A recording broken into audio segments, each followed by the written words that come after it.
La plupart des entreprises qui font du chocolat investissent dans des plantations de cacao. La plupart, pour ne pas dire toutes. Parce que tu dois garantir d'abord l'approvisionnement de la matière première. Sauf que pour être sûr que tu auras toujours la matière première, qu'est-ce que tu dois faire? Il faut que tu ailles sécuriser des espaces de production. Pour sécuriser les espaces de production, il faut que tu donnes des garanties aux producteurs que tu vas acheter toute leur production. Et ces garanties, pour le faire, qu'est-ce qu'il faut faire? Il faut investir. Donc, il faut venir, tu leur dis, OK, vous avez quelles difficultés? S'ils vont dire, non, l'espace est trop petit, on manque de tel matériel, il y a telle difficulté de logistique qu'on a, ils disent, OK, il n'y a pas de problème. Nous, on finance tout. On va agrandir l'espace, on va vous donner des intrants, on va vous acheter le matériel, on va vous former pendant toute l'année, on va mettre des endroits où vous allez stocker le produit, on va vous acheter des appareils pour pouvoir le sécher plus rapidement, on va faire venir des camions pour vous éviter d'avoir des difficultés de logistique et ainsi de suite. Donc, ils sont en train d'investir dans le secteur primaire pour acquérir la matière première. Ce qui se passe, c'est quoi? Même s'ils vendent le chocolat et ça ne marche pas, ils ont déjà gagné dans l'approvisionnement. Je ne sais pas si on se comprend. Et c'est ça la plus grosse erreur que la plupart des personnes qui investissent commettent, c'est qu'ils investissent uniquement sur un maillon de la chaîne, ou peut-être sur 2 ou 3 maximum, sans savoir qu'il y a plusieurs autres éléments sur lesquels ils peuvent gagner davantage. Je prends un exemple. Vous savez qu'au Cameroun, quand vous buvez la bière, c'est la même entreprise qui fait la bouteille, c'est la même entreprise qui fait la bière. C'est la même entreprise, exactement. Parce que ce serait idiot quand même de fabriquer la bière et tu payes quelqu'un d'autre pour faire la bouteille. Tu imagines le chiffre d'affaires que tu vas générer chez lui? Parce que si on boit toute la Sanaga chaque année et qu'il faut embouteiller la Sanaga chaque année, il faut combien de bouteilles? On va donner l'argent là à qui? Donc lui gagne de l'argent comme ça sur nos bières? Non, on va faire les bouteilles nous-mêmes. Ou on va devenir actionnaire dans l'entreprise qui fait les bouteilles. De telle sorte que même si la bière ne se vend pas, on va gagner sur les bouteilles. Surtout qu'on ne vend pas seulement les bouteilles pour nous, on vend aussi les bouteilles aux concurrents. Le concurrent utilise nos bouteilles. Nous aussi, on utilise les mêmes bouteilles. Donc, on gagne déjà sur la bouteille. Ensuite, on gagne au niveau de la distribution. Mais on gagne aussi au niveau des intrants. La preuve, ils investissent dans les entreprises qui produisent le maïs. Ils ont même commencé à produire le maïs aussi eux-mêmes. Et beaucoup d'autres intrants, notamment le houblon, le malt, même si ce n'est pas au Cameroun, mais dans d'autres pays. Parce qu'il serait idiot de créer ton entreprise dans laquelle tu utilises le houblon comme matière première, tu dépenses 50 millions par mois pour avoir le houblon et l'entreprise à laquelle tu payes les 50 millions, là, tu n'es pas actionnaire là-bas, c'est que tu es fou. Ça veut dire que tu es en train d'enrichir quelqu'un. C'est pour ça que quand tu as déjà atteint aussi un degré de pérennisation, tu te dis, OK, ma trésorerie doit tourner entre mes propres mains. C'est pour ça que vous allez voir la plupart des grandes entreprises créent des banques, créent des microfinances, créent des établissements de crédit pour que leur argent tourne dans leur propre établissement financier. Parce que ce serait quand même con que chaque mois, vous faites un bilan de 50 milliards, 100 milliards pour aller déposer dans la banque de quelqu'un. Lui, il utilise cet argent pour investir dans d'autres projets et s'enrichir avec votre trésorerie. Il y a un projet très récent de banque qui a été créé là avec des opérateurs économiques camerounais qui se sont dit, mais attends, nous on génère des milliards tous les mois. Pourquoi on ne va pas mettre nos milliards pour donner dans la banque de quelqu'un? Pourquoi on ne crée pas notre banque? On a déjà créé les tontines, mais allons plus loin. Créons les banques, ne versons plus l'argent chez eux, mais on verse dans notre banque nous-mêmes. Parce que le business et l'investissement, c'est plusieurs étapes de la chaîne de valeur. Et vous ne pouvez pas investir dans un seul maillon et vous arrêter dessus. C'est l'erreur qu'on commet. Tu vas dire que tu vends les chaussures. Quand tu vends les chaussures, qu'est-ce qui se passe? Tu pars chez ton fournisseur, tu achètes les chaussures. Tu pars, tu vends. Ça veut dire que tu es juste sur un seul maillon, la distribution des chaussures. Mais va rencontrer un jour ton fournisseur, tu lui dis que gars, comment faire pour devenir partenaire avec toi? De telle sorte que même dans tes chaussures que tu fais importer là, moi je deviens un de tes partenaires. L'avantage que tu vas avoir déjà, c'est que tu auras des produits à un prix plus bas. Bon, ça c'est une astuce que je vous donne. Si vous consommez un produit régulièrement, rencontrez l'entreprise qui distribue le produit là, vous dites que vous voulez devenir investisseur ou vous voulez devenir distributeur. Dès qu'ils acceptent, vous allez avoir le produit parfois avec 30% de réduction, puisque vous consommez ça tout le temps. Je prends un exemple. Cadeau gratuit pour les femmes enceintes. Vous donnez le lait à vos enfants tous les jours, non? La boîte de lait pour acheter une boîte de lait peut-être par semaine. Vous savez que si l'enfant consomme le lait pendant 2 ans, 3 ans, où est le nombre de boîtes que vous achetez? Allez voir l'entreprise qui produit les boîtes de lait là. Vous leur dites que vous voulez devenir distributeur du lait. Quelles sont les modalités? Il va vous dire pour devenir distributeur, voilà les prix de gros. Vous payez un pack de prix de gros, vous prenez ça pour donner à votre enfant, vous aurez 30-40% de réduction. En 2017, on lance un projet qui s'appelle Startup Cosmétique qui consiste à organiser des formations pour la fabrication et la formulation des produits cosmétiques. Ça se déroule à Yaoundé et à Douala dans les sièges de la Startup Academy. La formation dure 3 semaines. Le prix, c'est 250 000 francs. On avait identifié des formateurs qui étaient très compétents parce que sachant fabriquer des produits cosmétiques. Et à la fin de la formation, tous les participants étaient en mesure de fabriquer des produits, des savons, des huiles, ainsi de suite. Sauf que nous, ce qu'on faisait, c'est quoi? C'est qu'on les formait. On était content de savoir que ce mois, on a formé 100 personnes. On calculait 250 000 fois 100. On était content. On se disait, waouh, on a gagné beaucoup d'argent. On a formé plus de 1000 personnes. On a fait plus de 100 millions de chiffres d'affaires avec cette formation. Mais un jour, je me suis assis et j'ai eu les larmes aux yeux. Mais on ne pouvait pas pleurer puisqu'on ne pleure pas. Les larmes, pourquoi? Parce que je me suis rendu compte que, mais attends,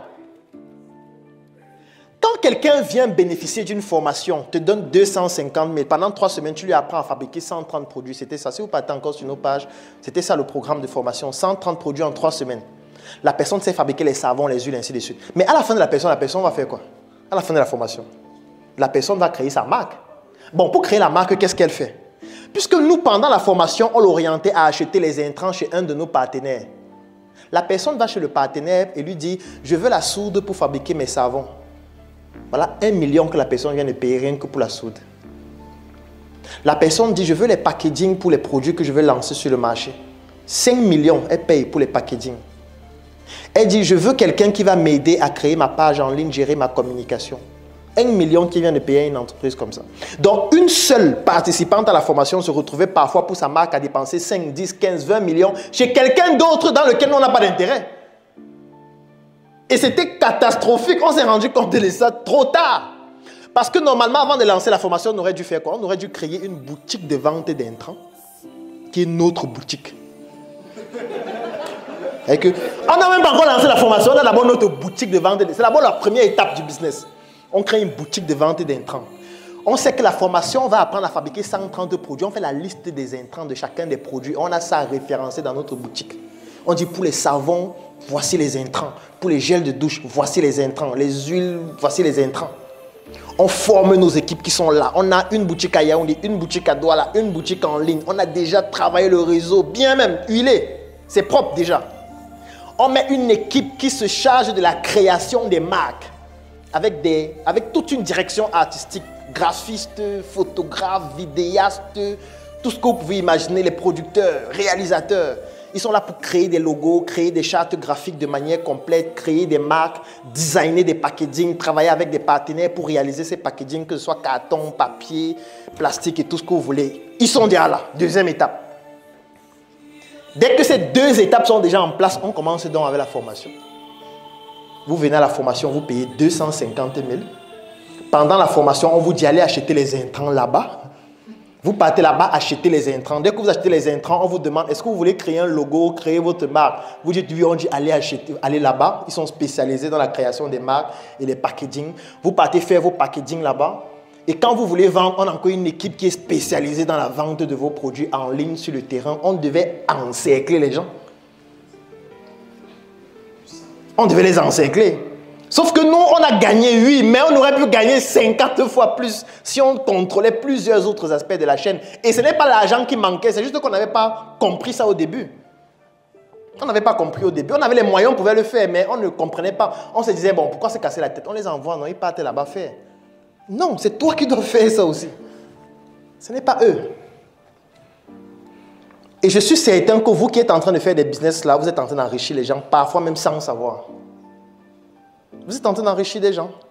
Si tu fais un business depuis 5 ans et tu n'es que sur un élément de la chaîne de valeur, c'est que tu es en train d'enrichir quelqu'un. Ne le faites plus jamais. Vous pouvez faire ça au début pour comprendre comment la chaîne de valeur sur laquelle vous êtes fonctionne. Mais à partir d'un certain temps, vous devez pouvoir intervenir sur les autres aspects de la chaîne. C'est primordial. On a pris l'aspect du transfert d'argent tout à l'heure. Quand tu vas atteindre un certain niveau de ton business, tu vas avoir des difficultés pour les transferts d'argent. Comment tu fais pour contrôler ces aspects? Si tu te rends compte que tu mets ton argent dans une banque chaque année et que chaque année tu mets 20, 30, 40, 50 millions dans la banque, va dans la banque ou la microfinance là, tu dis que tu veux devenir actionnaire. Quelles sont les modalités? Tu dis que tu veux devenir actionnaire. Comment on fait pour devenir actionnaire? Parce que vous ne pouvez pas tourner avec mon argent comme ça. Je ne suis pas actionnaire de la banque. Ce n'est pas normal. Si tu bois trop, si tu es quelqu'un qui est un soulard, tu vas aux brasseries, tu dis comment faire pour devenir actionnaire. Tu peux être actionnaire des brasseries, c'est possible. Tu dis que je veux devenir actionnaire parce que je me suis rendu compte que chaque année, je bois pour 15 millions. Donc, je pense que si sur les 15 millions-là, ma part sort aussi à la fin de l'année, que voilà tes dividendes, au moins sur ce que j'ai bu, ça serait pas mal. Ou alors me livre ma boisson moins chère. Mes amis, il faut trouver une solution. Il faut trouver une solution. S'il y a un produit que tu consommes régulièrement, s'il y a une dépense que tu effectues régulièrement, il faut trouver un moyen pour que celui qui bénéficie de la dépense-là, que tu aies un intérêt à l'intérieur. Il ne va pas refuser parce qu'ils sont tous ouverts à ça. Si même les grosses banques acceptent les actionnaires, combien de fois quelqu'un qui fait un business de 5 millions, il n'attend que ça. C'est juste qu'il ne savait pas comment faire même pour te proposer. Donc pour moi, s'il y a une chose à retenir, c'est ça. C'est ce que j'ai appelé la stratégie qui consiste à intervenir dans toutes les étapes de la chaîne de valeur ou alors les étapes les plus importantes. Donc, exercice à faire. Lorsque vous effectuez vos bilans financiers à la fin d'un mois ou à la fin d'une année, prenez la liste de vos 20 principales dépenses et posez-vous la question: qui bénéficie de ces dépenses? Comment faire pour devenir partenaire au sein des entreprises pour lesquelles j'effectue ces dépenses-là ou dans lesquelles j'effectue ces dépenses? Allez les rencontrer, dites-leur que vous voulez devenir partenaire avec eux. Même si vous ne gagnez pas d'argent dans l'entreprise, au moins ça va vous faire dépenser moins. Juste parce que vous êtes leur partenaire. Parce qu'imaginez-vous un seul instant, vous fabriquez un produit. L'un de vos intrants, c'est l'arachide. Vous vous rendez compte que chaque année, vous dépensez 20 millions pour acheter les arachides. Vous partez rencontrer les producteurs d'arachides, vous dites que vous voulez être partenaire avec eux, vous voulez devenir actionnaire de leur entreprise. Ils acceptent. Vous leur dites que l'une des conditions que vous voulez, c'est qu'ils puissent faire en sorte que vous soyez, par exemple, voilà, un client privilégié. Et le client privilégié a certains avantages en termes de réduction, en termes de priorité, de livraison, ainsi de suite. Ce qui fait que même si dans cette entreprise, vous ne gagnez pas directement de l'argent, vous allez avoir des réductions. Les réductions là vont vous permettre d'avoir des marges plus importantes parce que vous êtes en train de dépenser moins. Est-ce que vous savez qu'on négocie dans les supermarchés? On négocie les prix. Dans tous les supermarchés, on négocie les prix. C'est juste que les gens ne sont tellement pas habitués à ça qu'ils n'essayent même pas. On négocie le prix au supermarché, dans tous les supermarchés. Vous pouvez négocier jusqu'à on baisse le prix.